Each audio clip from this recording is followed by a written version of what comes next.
আসসালামু আলাইকুম। আলহামদুলিল্লাহ, আমাদের খামারের আরও একজন নতুন সদস্য বাড়লো, অর্থাৎ আমাদের খামারে আরও একটি বাছুর জন্ম নিল মূলত। তো এই গরুটা বাচ্চা দিতে বেশ কষ্ট হয়েছে ওর অনেক বেশি। তো আজকে আমরা সকালবেলা বিশেষ করে এই গরুটাকে পর্যবেক্ষণ করতেছিলাম, দেখতেছিলাম যে আমার কাছে মনে হয়েছিল যে বাচ্চা দিতে পারে। তো দুপুর নাগাদ এটাকে পর্যবেক্ষণে রাখছি যে দেখি কি হয় এরকম একটা, মানে বাচ্চা যেদিন দিবে সেদিন আমরা অনেকটা প্রেশানির মধ্যে থাকি। এর কারণ হচ্ছে যে বাচ্চা দেওয়ার ক্ষেত্রে অনেক গরু, বিশেষ করে আমাদের অনেকগুলো গরু আছে যেগুলো অনেক কষ্ট হয়। আর এর কারণ হচ্ছে গরুর স্বাস্থ্য ভালো থাকলে এই গরুগুলা বাচ্চা দিতে একটু কষ্ট হয়। আর এই গরুটার বিশেষ করে এবছর ওর স্বাস্থ্য অনেক বেশি ভালো ছিল, যে কারণে বাচ্চা দেওয়ার সময় ওর অনেক বেশি কষ্ট হয়েছে। ভিডিও দেখলে সেটা আপনারা বুঝতে পারবেন। তো আমি বারবার ওকে মানে বাহিরে নিয়ে আসার পর বারবার দেখার চেষ্টা করতেছিলাম যে ও শুইতেছে কিনা।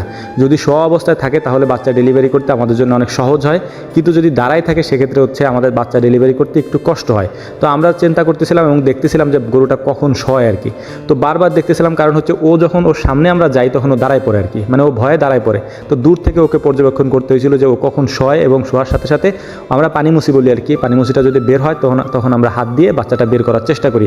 এর কারণ হচ্ছে, হয়তো আপনারা অনেকেই এটা বুঝবেন, বাচ্চা যদি বেশিক্ষণ পেটের ভিতরে থাকে সেক্ষেত্রে মারা যাওয়ার সম্ভাবনা আছে। এই কারণে আমরা দ্রুত এটাকে ডেলিভারি করার চেষ্টা করি। তো আলহামদুলিল্লাহ আমরা অনেকক্ষণ এটা দেখার চেষ্টা করতেছিলাম, বা সব কিছু আমরা প্রস্তুতি নিয়ে রাখছিলাম আগে থেকেই, কিন্তু এটার বাচ্চা আর হইতেছিল না। তো আমাদের যে কাকা আছে, মানি কাকা, আপনারা অনেকে তাকে চিনেন, অনেক ভিডিওতে দেখছেন, যিনি আমাদের গরুর এইখানে অনেক সময় থাকে, দেখবেন যে আমাদের বিভিন্ন কাজে কাকা আমাদের অনেক হেল্প করে আর কি, আমাদের একটু দেখাই দেয়, ইনস্ট্রাকশন দেয় আর কি।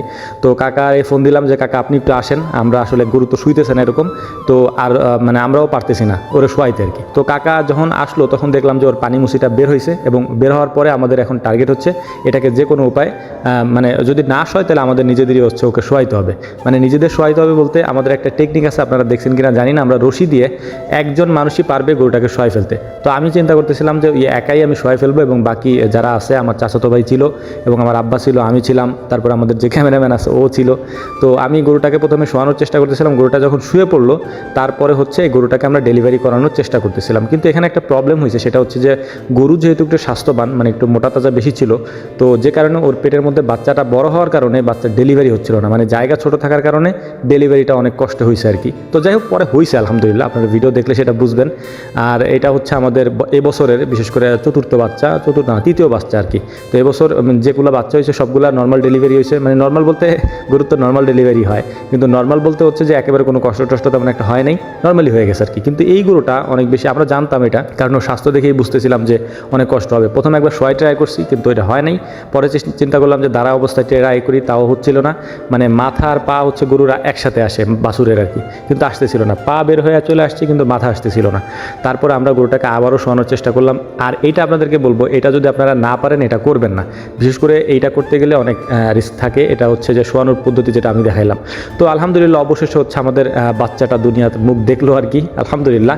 তো এটা একটা ষাঁড় বাচ্চা হয়েছে আর কি। আর আমার বাপ হচ্ছে সব থেকে বেশি খুশি হয় যদি ষাঁড় বাচ্চা হয়, কারণ ষাঁড় বাচ্চা তার অনেক পছন্দের। বাট আমি বকনা গরু বেশি পছন্দ করি, কারণ বকনা গরু হইলে আমার কাছে মনে হয় যে না, এটা আমার খামারটাকে সম্প্রসারিত করবে আর কি। তো যাই হোক, আলহামদুলিল্লাহ কাকার অনেক কষ্ট হয়েছে আজকে, মানে অনেক কষ্ট হয়েছে, কারণ কাকা একেবারে মানে হাত প্রায় পুরা হাতি সে ঢুকাই দিয়ে ভিতর থেকে বাচ্চাটাকে প্রসেস করে আনার চেষ্টা করেন আর কি। তো এই হচ্ছে মূলত ভিডিও ছিল। আর আমরা বাচ্চাকে দুধ খাওয়ানোর জন্য প্রথমে শাল দুধগুলো বের করে নিচ্ছিলাম, মানে ওই শাল থাকে আর কি ভিতরে, এইটা বাট থেকে বের করে বাচ্চাকে দুধ খাওয়ানোর চেষ্টা করতেছিলাম। আপনাদের উদ্দেশ্যে একটা কথা বলবো যে আধা ঘন্টার ভিতরে বাচ্চাকে আপনারা শাল দুধ খাওয়ানোর চেষ্টা করবেন, যাদের এরকম হবে, তাইলে বাচ্চার হৃষ্টপুষ্ট হবে এবং বাচ্চার গ্রোথ অনেক ভালো হবে।